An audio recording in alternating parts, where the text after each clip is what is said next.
प्रधानमंत्री की जबान का कोई विश्वास थोड़ी ना है। वो तो पता नहीं कितना कुछ कहते हैं, उनकी कोई बातें अप्लाई होती हैं। वो तो ये कहते थे 50 दिन के अंदर अगर काला धन नहीं आया या 50 दिन के अंदर नोटबंदी से हम लोगों को एक वो नहीं दे सके आराम, तो मुझे जिस चौक पे कहोगे मुझे लटका देना। कुछ हो पाया? इतनी उनके आसपास सिक्योरिटी घूमती है, प्रधानमंत्री जो कुछ भी कह देते हैं वो तो उनके कहने की बात है ना। आप तो उनका बाल भी वाका नहीं कर सकते। तो हम भी ये नहीं कह रहे, प्रधानमंत्री सम्मानीय है, एक पोस्ट पे बैठे हैं, पर ऐसे झूठे मूठे वादे करना कहीं की समझदारी नहीं होती। आज किसानों को कमजोर कर दिया गया है। आज इतने किसान बैठे हैं, क्यों बैठे हैं किसान? क्या वो किसान अपनी मर्जी से सड़कों पे बैठे हैं? आज किसानों को सड़कों पे बिठाया जा रहा है क्योंकि उनकी जमीनें हड़पनी हैं, और ये कॉन्ट्रैक्ट फार्मिंग एक बहुत अच्छा फॉर्मूला है जमीनें हड़पने का। आज भारत में 135 करोड़ की आबादी में कम से कम 90 करोड़ हिंदू होंगे या नहीं होंगे जी? आप मुझे एक बात बताइए, क्या उनमें से कौन खतरे में? आज आप खतरे में हैं, आज ये भाई लोग खड़े हैं कि ये खतरे में है? कोई भी खतरे में नहीं है।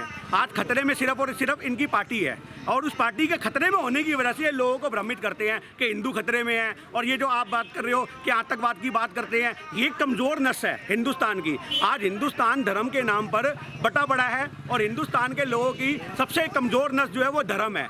समझ रहे हो आप बात? इसलिए ये लोग जो हैं वो धर्म की नस दबाते हैं और लोग उछलना कूदना शुरू कर देते हैं। और दूसरी बात रही आतंकवाद की, जो आप बात कह रहे हो, ये तो इनके पास एक पेट बना हुआ है। आपने देखा, आपने आज तक कोई ऐसी सरकार देखी है जो देश के शहीदों पे वोट मांगती हो? इनको शर्म आनी चाहिए। आज पुलवामा में इतना बड़ा एक कांड हुआ, उस पर जाँच तक नहीं करवाई गई और उस पर वोट मांगे जा रहे हैं। समझ रहे हो आप बात? तो ये क्या है? ये सिर्फ और सिर्फ लोगों को एक सिर्फ और सिर्फ देश के जवानों के नाम पे अपनी ओर खींचने का, आकर्षित करने का एक फॉर्मूला है। क्योंकि आज हर आदमी देश के जवान की इज्जत करता है।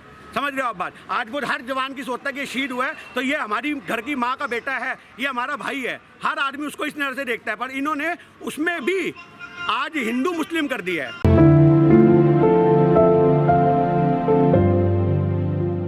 देखो जी, थोथा चने बाजेगा ना, थोथा चना बाजता ज़्यादा करता कम है। ये सरकार है, make in India, made in India, sign in India, startup India, कितने तरह तरह के। अब एक चीज़ और आई है नहीं, आत्मनिर्भर भारत। इससे पहले क्या आत्मनिर्भर नहीं था? लेकिन क्या है कि लोगों के माइंड को घुमाने के लिए तरह तरह की चीज़ें लाकर रखा देते हैं। नौकरी कहाँ है?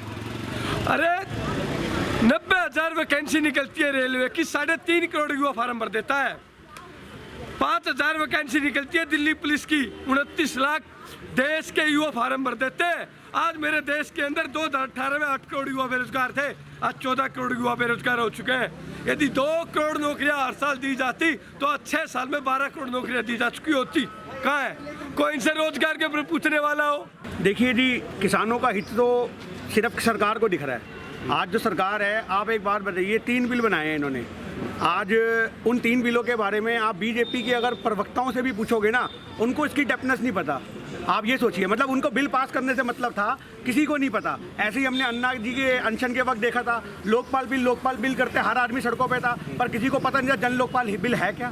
तो आज ऐसे ही जो बिल किसानों के बनाए गए हैं, उसके बारे में बीजेपी के खुद कार्यकर्ताओं को नहीं पता कि वो बिल क्या है। तो इसलिए वो समर्थन कर रहे हैं। जब उनको पता ही नहीं है कि इस बिलों में है क्या अंदर, तो वो समर्थन तो करेंगे। बट एक्चुअल बात ये है कि जो वो 3 बिल बनाए गए हैं, एक बिल है जमाखोरी का, यानी कि जो 1955 के अंदर एसेंशियल गुड्स को एक सीमितता में रखा गया था कि आप उससे ज़्यादा जमा नहीं कर सकते। इन्होंने वो सीमितता खत्म कर दी, यानी कि आज की डेट में बड़े बड़े भंडारण कोई भी व्यापारी भरेगा और उसको भर करके वो औने पौने दामों में किसानों से खरीद करके ऊंचे दामों पे बेचेगा।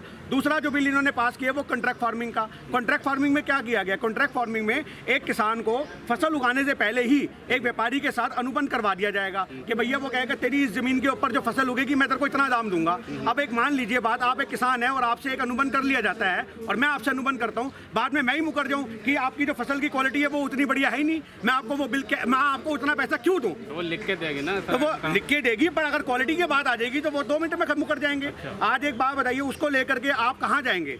आप उसको लेकर के कोर्ट भी नहीं जा सकते। तो आज इन्होंने जो बनाया है, और उसके बाद क्या होगा? आज आपकी चीज़ है उसमें मैं कमी निकाल दूंगा। अब किसान बेचारा मर गया, वो तो बाद में 1 रुपए की चीज़ 10 पैसे में उन्हीं को बेचेगा। ये सारा जो मसला तैयार किया गया है, ये लूटपाट है किसानों के साथ, क्योंकि हर चीज़ तो इन्हें नजर आ गई। अब इन्हें किसानों की ज़मीन दिख रही थी, अंबानी अदानियों को ज़मीनें कैसे सौंपी जाए, अब उसके लिए उन्होंने ये एक और प्रोसेस पर अप्लाई कर दिया। MSP खत्म कर दी गई है, मंडियाँ खत्म कर दी जाएंगी। खत्म हो गई सरकार तो कह रही है, सरकार लिखित में कहाँ दे रही है? सरकार ने एक भी चीज़ लिखित में दी है कि हम इतना MSP का भाव देंगे।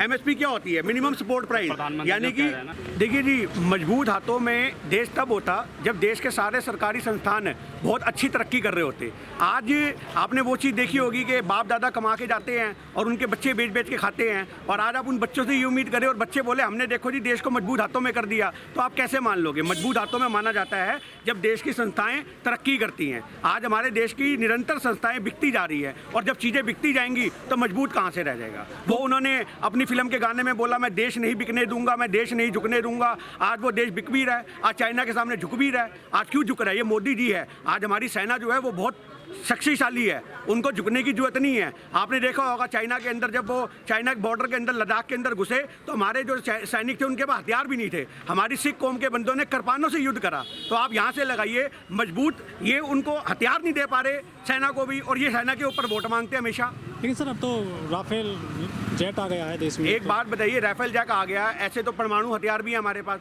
हम ऐसे थोड़ी ना किसी पे भी छोड़ देंगे। उसका तो एक मौका होगा ना, कोई युद्ध होगा, पर युद्ध की परिस्थितियां जब बनती हैं तो ये सिर्फ और सिर्फ वो लोगों को डराते हैं युद्ध की परिस्थितियों के आगे। ये युद्ध करने के लिए सक्षम नहीं है। आज युद्ध करा था हमारी इंदिरा गांधी जी ने, बांग्लादेश बना दिया, पाकिस्तान के 2 टुकड़े कर दिए। वो होता है युद्ध करने का जज्बा। इनमें युद्ध करने का जज्बा नहीं है। ये लोग सिर्फ हाथ जोड़ सकते हैं, ये खुशामतें कर सकते हैं, और ये लोगों को डरा सकते हैं युद्ध का माहौल बना करके, मीडिया को अपने हाथ में लेकर के। पाकिस्तान ये कर रहा है, चाइना ये कर रहा है, लोगों के मन में खौफ पैदा हो और लोग अपने ऑटोमेटिकली इनको सपोर्ट करना शुरू कर देते हैं। लेकिन सर वो जो बीजेपी चुनाव तो जीतती चली जाती है इन मुद्दों के दम पे। देखिए, आज चुनाव बीजेपी, मुझे तो ऐसा लगता है किसी मुद्दे पे जीत रही है तो वो ईवीएम है। हम तो ये कहते हैं ईवीएम बैन हो जाना चाहिए, और आज भी अगर बिहार में ईवीएम बैन होगा ना तो इनको बिल्कुल अक्ल ठिकाने आ जाएगी कि इनकी क्या रियल पोजीशन है। आज रियल पोजीशन जो है ना, आज दिल्ली में इनको रियल पोजीशन क्यों दिख गई? दिल्ली कैपिटल है, यहाँ ईवीएम का घपला हो नहीं सकता। यहाँ सारे पढ़े लिखे लोग सड़कों पे हैं, 2 मिनट के अंदर वो घेर लेंगे इनको। आज गाँव देहात में ईवीएम आती है, कहाँ से कहाँ जाती है किसी को पता ही नहीं लगता। लेकिन सर ईवीएम तो कांग्रेस ही लेकर आई थी ना। कांग्रेस लेकर आई थी, पर घपले तो नहीं करती थी कांग्रेस ईवीएम के। कांग्रेस लेके आई, हम मानते हैं, पर कांग्रेस ने घपले तो नहीं करे ना। आज एक बात बताइए, अगर कांग्रेस घपले करती होती, कांग्रेस मीडिया खरीदती होती, तो अन्ना जी का अनशन इतना बड़ा बनता ही ना।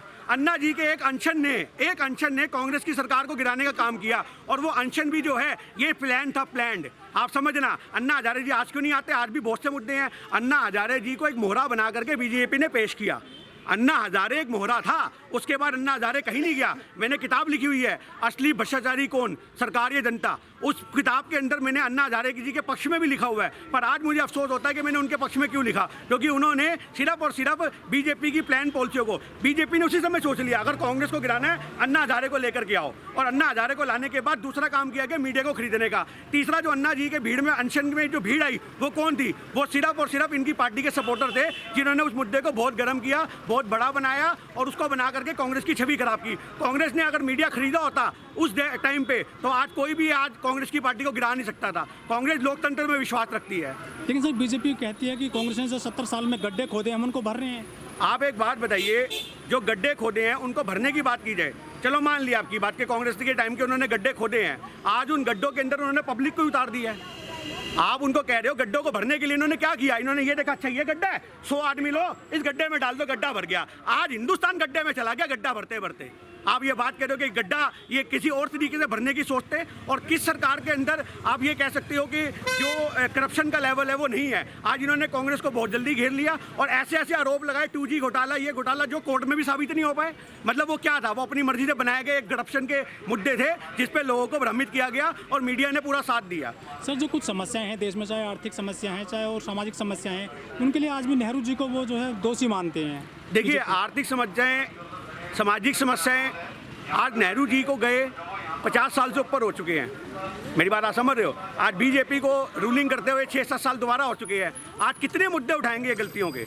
इनके पास असल बात यह है कि इनके पास कोई मुद्दा ही नहीं है। इनके पास सिर्फ और सिर्फ इंदिरा गांधी, राजीव गांधी, आज इन्होंने अपने इलेक्शन में जो 2019 का इलेक्शन था तो उसमें भी राजीव गांधी जी को घेरना शुरू कर दिया। जो आदमी हमारे देश के प्रधानमंत्री के पद पे बैठ करके प्रधानमंत्रियों का सम्मान नहीं कर सकता, वो देश की जनता का क्या सोचेगा? सर पूरे देश में जहाँ भी चुनाव होता है, जो मोदी जी चले जाते हैं, जबकि वो पूरे देश के पीएम है, क्या लगता है क्या वो सिर्फ बीजेपी के पीएम बनकर रह गए? देखिए, आज वो देश के पीएम नहीं है, आप ये मत बोलिए। देश का पीएम कभी भी जाकर के पार्टी का प्रचार नहीं करेगा। मेरी बात आप समझ रहे हो? पार्टी का प्रचार करते हैं ये लोग, तो आप इनको देश का पीएम कैसे कहोगे? ये तो आरएसएस के संस्थापकों के पक्ष में काम करने वाली पार्टी है। और ये दूसरी बात रही, ये बीजेपी जो पार्टी है, ये सिर्फ और सिर्फ वोट लेने के लिए किसी भी हद तक जा सकती है। आज समझ रहे हो आप बात? किसी भी हद तक किसी भी बंदे को टिकट दे देते हैं जिसका कोई वजूद ही नहीं होता। सर, आज किसान अधिकार दिवस मनाया जा रहा है पूरे देश में, खासतौर पर कांग्रेस इस पर काफ़ी मतलब अपना धरना प्रदर्शन भी कर रही है और वो बता रहे हैं किसानों के बारे में। तो सर, क्या किसानों की स्थिति कैसे देखते हैं सर इस बार? देखिए जी, किसानों की स्थिति और दयनीय हो चुकी है। आज किसान जब अपना दर्द खुद सड़कों पे लेके आ जाए तो इससे बड़ा किसानों की स्थिति देखने को क्या रह गया? आज किसान खुद सड़कों पे है ना, आप उसका दर्द खुद पूछ सकते हैं। आज किसान की, आज हमें या आपको बताने की जरूरत नहीं किसान कितना दर्द में है। किसान खुद बता रहा है सड़कों पे बैठ कर के मैं कितना दर्द में हूँ। लेकिन बीजेपी कहती है किसानों को बगला गया है विपक्ष द्वारा। अगर किसानों को बगलाया गया है तो एक अन्नदाता जो जमीन चीरने का दम रखता है, समझ रहे हो बात? क्या उसके पास बुद्धि नहीं है? क्या वो अन्न नहीं खाता? समझ रहे हो आप बात? तो ये बलगराया नहीं जा रहा है, ये सिर्फ और सिर्फ वो कांग्रेस को, उनको पता है बीजेपी वालों को कि कांग्रेस बिल्कुल सही साथ दे रही है। अब सही का साथ दे रही है तो हमारे जो अंधभक्त हैं वो भटक ना जाएं कहीं, तो उन अंधभक्तों को मुट्ठी में रखने के लिए ये सिर्फ और सिर्फ जो है ये बोला जाता है कि इनको जी भड़काया जा रहा है। ये जो हमारे किसान भाई हैं, किसान कोई भड़कने वाली चीज़ है? इनको देखना चाहिए दिल्ली में जिस प्रकार से प्रदूषण में गाड़ियों की, उद्योग धंधों की और जो भीड़ बढ़ रही है दिल्ली के अंदर, वो चीज़ें जिम्मेदार है। पराली तो सिर्फ 4% जिम्मेदार है।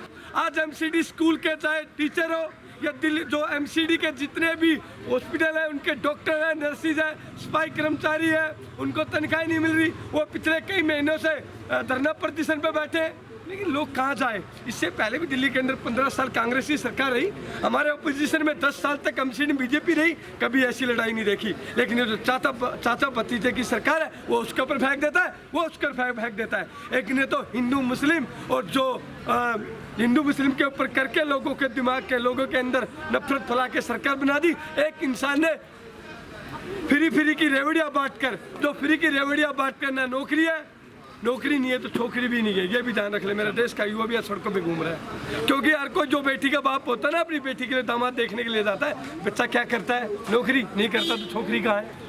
तो ये एक बहुत बड़ी समस्या देखी जाए। लेकिन मैं कहना चाहता हूँ, मेरे देश का अन्नदाता, मेरे देश का किसान, जो किसान अधिकार दिवस 31 अक्टूबर 2020 को मना रहे हैं, जो सत्याग्रह आंदोलन है, ये सरकार के खिलाफ एक कील की ताबूत के अंदर कील साबित होगा। बिहार के अंदर तेजस्वी यादव जी कहते हैं कि हम 10 लाख सरकारी नौकरियां देंगे। उसी दिन बीजेपी और जो जेडीयू है, नीतीश कुमार कहते हैं कहाँ से पैसा लेके आएंगे, कहाँ से नौकरियां देंगे। लेकिन अगले दिन इन लोगों का मैनिफेस्टो आता है, अपना जो निकालते हैं ना घोषणा पत्र, उसके अंदर कहते हैं 19 लाख रोजगार देंगे। अब कहाँ से आ जाएगा? कोई पूछने वाले हो, पाकिस्तान से रोजगार आ जाएगा? जब चुनाव आते हैं इनको हिंदुस्तान पाकिस्तान याद आ जाता है। लेकिन जो जमीनी मुद्दे हैं, किसान का मुद्दा है, बेरोजगारी का मुद्दा है, दलित का मुद्दा है, महिलाओं के ऊपर हो रहे आक्रमणकारी और जो महिलाओं के हो रहे दुर्व्यवहार को लेकर जो उसको जो लेके मुद्दा है, कोई ध्यान नहीं है। सरकार लोगों को भटकाने का काम करती है, कभी भी मुद्दे पे बात नहीं करती। ये एक भटकू पार्टी है जिसको बेजुबान पार्टी कह दे। और ये मैं कहता हूँ कि इनकी ना कोई जुबान है ना कोई बात है, सिर्फ झूठे वायदों के साथ और मक्कारों के साथ आज ये जो मामा कंस और रावण की जो सरकार है, आज उनके अन्यायों की सरकार हिंदुस्तान की सत्ता पर काबिज है।